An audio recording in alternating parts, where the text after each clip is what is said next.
Yes, students. This time we will study. This is Nitin Kumar Jain, your teacher. So this time we will study correlation. So as we are practicing for correlation from last 2 or 3 days, and we had learnt different conditions like Spearman correlation, when there is rank repetition or not repetition, 2 of the conditions.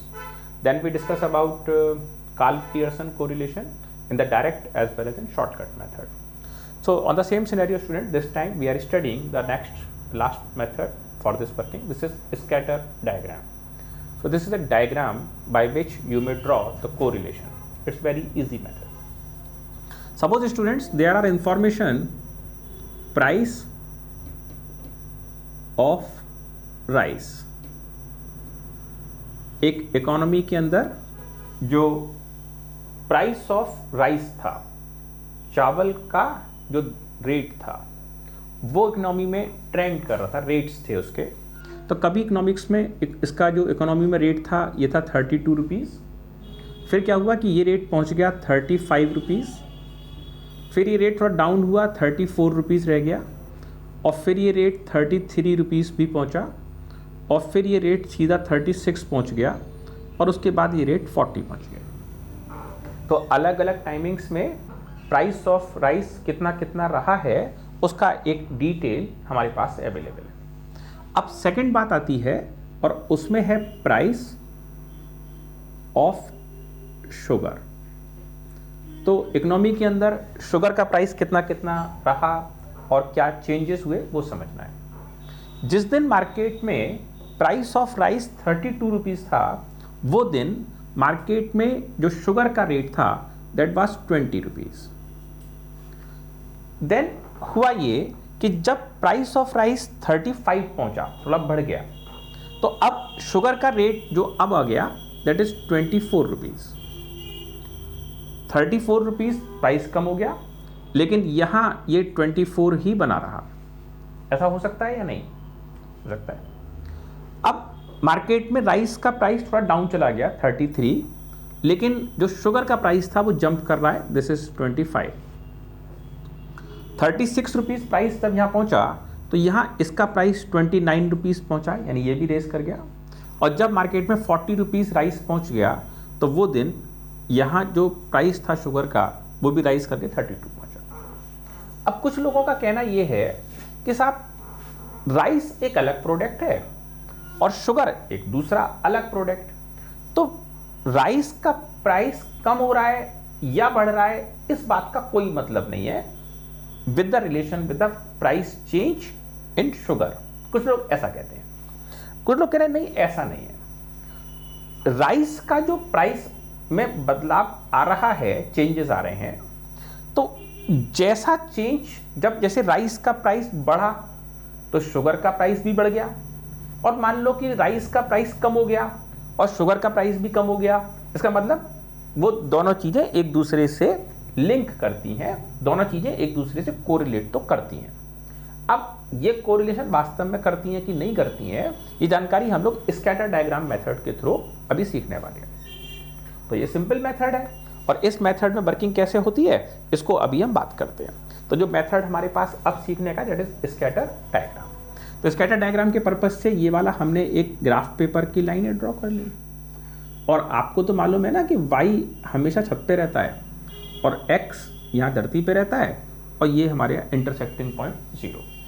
तो यहाँ पर में जो y terms हैं वो छत पे permanent बने रहते हैं। अब स्टूडेंट्स आपको यहाँ एक खास बात और समझनी है, जैसे यहाँ हम लोग y एक्सिस पर इक्वल डिस्टेंस पे कुछ मार्किंग लगा लेते हैं। ये हमने एक निशान लगाया इतनी दूरी पर, एक और निशान अप्रॉक्सीमेट सेम डिस्टेंस पर, और फिर ये कुछ हम डिस्टेंस मार्किंग करके ये मैंने इमेजिनरी डिस्टेंस ड्रॉ किए हैं। आपके पास स्केल होगा तो आप स्केल से इनको इक्वल डिस्टेंस पे मार्क कर लेंगे। ऐसे ही y एक्सिस है, सॉरी x एक्सिस है, तो यहाँ पर भी कॉमन डिस्टेंस पर आप ये डिस्टेंस मार्क कर देंगे। ये मैंने इक्वल डिस्टेंसेस पर एक अंदाजे से यहाँ पर मैंने ये लाइन ड्रॉ करी है, और इसको आप ऐसे ही तरीके से स्केल लगा करके ये चीज़ को आप मार्क कर सकते हैं। कुछ एक पॉइंट्स मैंने यूज़ किए। अब देखिएगा स्टूडेंट, यहाँ राइस जो है यहाँ सबसे कम वाला जो वैल्यू आ रहा है दिस इज 32 सबसे कम, और जो हाईएस्ट वैल्यू आ रहा है दैट इज 40। तो हम यहाँ एक एक्सेस वाई एक्सेस पर सपोज हम ले लेते हैं राइस, और जो दूसरा वाला एक्सेस है इस पर ले लेते हैं शुगर प्राइस। इसमें कोई सा भी एक्सेस किसी भी तरफ लिया जा सकता है, हम राइस को इधर की जगह इधर भी ले सकते थे और शुगर को इधर की जगह उधर भी ले सकते थे, वो कोई दिक्कत नहीं। अब क्या खास बात है स्टूडेंट कि यहाँ मिनिमम वैल्यू कितनी आ रही है 32 और मैक्सिमम वैल्यू कितनी आ रही है 40। तो हम क्या करेंगे कि यहाँ किंक टेक्नोलॉजी यूज़ करेंगे। तो हमने क्या किया कि यहाँ इसको हमने इस तरीके से कट ऑफ कर दिया, और ये जो नंबर्स थे ये हमने इरेज किए, और ये नंबर को ऐसे खाली करके लाइन को लिंक कर दिया। अब हमने यहाँ पर फर्दर मार्क किया है दिस इज 31, 32, 33, 34, 35, 36, 37, 38, 39, 40। पूरी सीरीज प्रॉपर विजुलाइज अब हो जाएगी। अब जो शुगर का प्राइस है उसमें मिनिमम 20 है और मैक्सिमम 32 है, तो यहाँ के नंबर्स भी यूज़ करने हैं। अगर हम चलते हैं मान लीजिए 0 के बाद से 4, 8, 12, 16, 20, तो देखा जाए अगर हम 4 नंबर का इक्वल डिस्टेंस लेके चलते हैं तो फिर उस केस में यहाँ पे 20 तक की वर्किंग तो खाली जाएगी हमारी, क्योंकि 20 छोटा कोई डेटा ही नहीं है हमारे पास। फिर आगे का हमारा गेज पेज हो जाएगा डाटा। तो बेटर ऑप्शन ये है कि आप इधर भी किंक यूज़ कर लीजिए, क्योंकि शुरुआत की इनिशियल फिगर्स हमारी खाली जा रही हैं। तो यहाँ हमने एक और किंक यूज़ किया और ये हमने यहाँ लगा लिया। इसका मतलब है ये रोल डाउन टेक्निक है कि हमने इन्फॉर्मेशन को रोल कर दिया, लपेट दिया। तो स्टूडेंट्स यहाँ पर में जो मिनिमम वैल्यू 20 है, तो हमने यहाँ से शुरुआत किया है this is 20, 21, 22, 23, 24, 25, 26, 27, 28, 29, 30 and this is 31। अब स्टूडेंट हमारे पास दो ऑप्शंस हैं। जैसे हमारे पास स्पेस थोड़ा कम पड़ रहा है यहाँ पर भी, तो हम चाहें तो थोड़ा सा एक्सटेंड एक्स को और कर सकते हैं, और तरीका नंबर 2 ये भी है कि हम इसमें ऐसा ना करके स्केल को थोड़ा सा छोटा कर लें तो भी हमारा काम बन जाएगा। तो जो भी टेक्निक आपको समझ में आती है, तो हमारे लिए एक नंबर ही तो कम पड़ता है, तो ठीक है, हम आपको समझाने के पर्पज़ से यहाँ ग्राफिकल ड्राइंग्स में इस वाले ग्राफ को थोड़ा सा आगे बढ़ा करके और एक और नंबर का स्पेस बना लेते हैं। तो दिस इज 32, ये हो गया हमारा एक्स। अब स्टूडेंट इसमें मार्किंग कर दीजिए।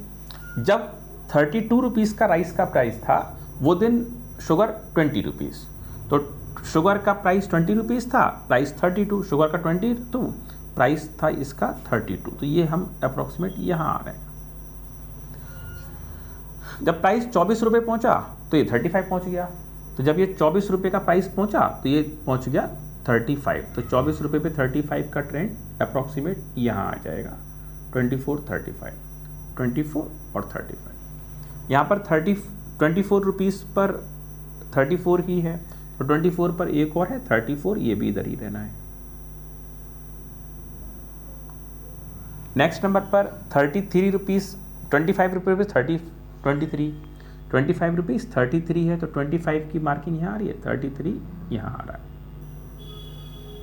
25, 33। यहाँ 29 रुपीज़ पे 36 है, तो 29 यहाँ आ रहा है, और 29 पर वैल्यू है 36। 29 और 36 की हाइट है 36, यहाँ आ गया 29, और थोड़ा सा इसको और शिफ्ट कर लेते हैं। ये जो 29 था ये लगभग यहाँ आ जाना है, 29, 36 और 29। यहाँ से आगे जो हमारे पास नंबरिंग है, इस नंबर को अगर हम और आगे कंसीडर करेंगे तो यहाँ पर है 32 और वैल्यू आ रही है 40। तो 32 यहाँ आ रहा है और वैल्यू आ रही है 40, तो बिल्कुल ही हाइट यहाँ पहुँच गई हाईएस्ट पीक पर यहाँ पर। तो स्टूडेंट इस समय हमारे पास में 1, 2, 3, 4, 5, 6 ये नंबर्स हमारे पास हैं। 1, 2, 3, 4, 5, 6 ये हमने मार्किंग कर ली है। इस तरीके के डॉट्स हमारे पास आ गए हैं बोर्ड पे, जो हमने लिखा। बड़ा स्केल है। अब हमारे लोगों को स्केल बड़ा वाला, तो ये जो हमारे पास नंबरिंग इस समय आ रही है, इस नंबरिंग डिटेल पर हम लोगों को इसमें मार्किंग करनी है, और यहाँ से आगे हमको इसमें स्केल फिक्स करना है। ये वर्किंग आखिर हम कौन सी प्रकार से सेटल डाउन करेंगे जिससे कि ये वर्किंग हमारी ठीक तरीके से वर्क करने वाली है। तो अब जैसे हमारे पास ये स्केल है, तो इस स्केल को हम लोग यहाँ फिक्स करेंगे। अब देखिएगा ज़रा, हम इस स्केल को इस स्कैटर डायग्राम मेथड में अपनी समझ से फिक्स कर सकते हैं। मान लीजिए कि मैं स्केल को इस तरीके से फिक्स करता हूँ सपोज, तो अगर मैं एक लाइन बनानी है और एक सिंगल लाइन बनानी है और इस हिसाब से बनानी है कि ज़्यादा से ज़्यादा पॉइंट इसमें कट हो जाए। लाइन एक बनेगी, कितनी भी बड़ी बना सकते हैं, और जितने डॉट्स यहाँ मार्क हैं उनमें ज़्यादा से ज़्यादा डॉट्स कवर हो जाए। तो अगर मान लीजिए मैं यहाँ से इन दोनों को कनेक्ट करता हूँ तो 2 पॉइंट कवर हो पाते हैं। अगर मैं इसको और इसको कवर करता हूँ तो थोड़ा सा डिस्टेंस अभी भी है। अगर मैं इसको कवर करता हूँ तो 3 डॉट हमारे कवर होने का चांस है। जबकि मैं अगर इसको यहाँ कवर करता हूँ तो भी ये 3 डॉट कवर हो जाने का लगभग सा चांस आ रहा है। यहाँ पर 2 ही आ पाएंगे। अगर मैं यूँ रखता हूँ इसको तो फिर ये 2 ही पॉइंट आ पाएंगे। कोई भी तरीके से, कोई भी डायरेक्शन से आप इस स्केल को फिक्स कर सकते हैं। स्केल को फिक्स करने का हमारा मोटिव क्या है? हमें स्केल इस तरीके से फिक्स करना है जो फाइनल होगा, जिसमें ज़्यादा से ज़्यादा पॉइंट कट ऑफ हो सकें। स्टूडेंट, हमने यहाँ पर जो एग्जाम्पल लिया है वो टोटल 6 नंबर्स का एग्जाम्पल लिया। अगर ये फिगर और ज़्यादा होती तो ये डेटा स्कैटर डायग्राम का और बढ़ जाता, तो हमारे पास ज़्यादा पॉइंट्स को कनेक्ट करने की सुविधा मिलती। अब इस समय हमारे पास जितने नंबर्स हैं, इन नंबर्स को अगर हम वर्क कर रहे हैं तो अगर हम इसको इस डायरेक्शन में पुट करते हैं तो इसमें मोस्ट प्रोबेबली हमारे कई सारे पॉइंट्स कवर होने का चांस बनता है। यहाँ पर तो ये 2 आ रहे हैं, और अगर हम इसको इस डायरेक्शन में, तो यही ऑप्शन बढ़िया है हमारे पास।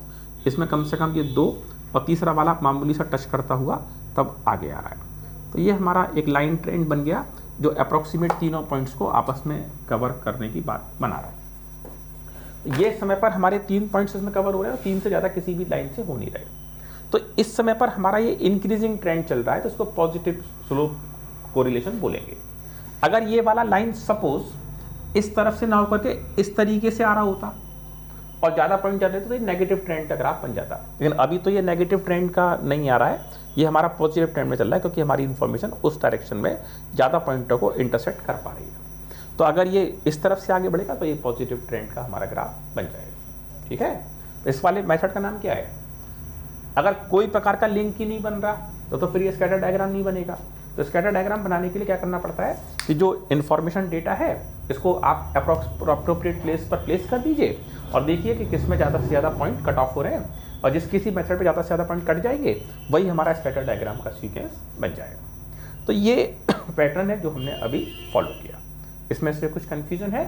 यहाँ तक की बात समझ में आ रही है? स्टूडेंट, अगर कैसा भी कोई कन्फ्यूजन है और कुछ नहीं समझ में आया, किंक नहीं समझ में आया, या स्केलिंग नहीं समझ में आई है, या लाइन किस तरह से ड्रॉ हो रही है, तो ज़रूर से कमेंट बॉक्स में आप अपना क्वेश्चन डालिए, आपको उसका आंसर डेफिनेटली मिलेगा, और जो भी आपकी क्वेरी है उसको शॉर्ट आउट करने की कोशिश करती जाएगी।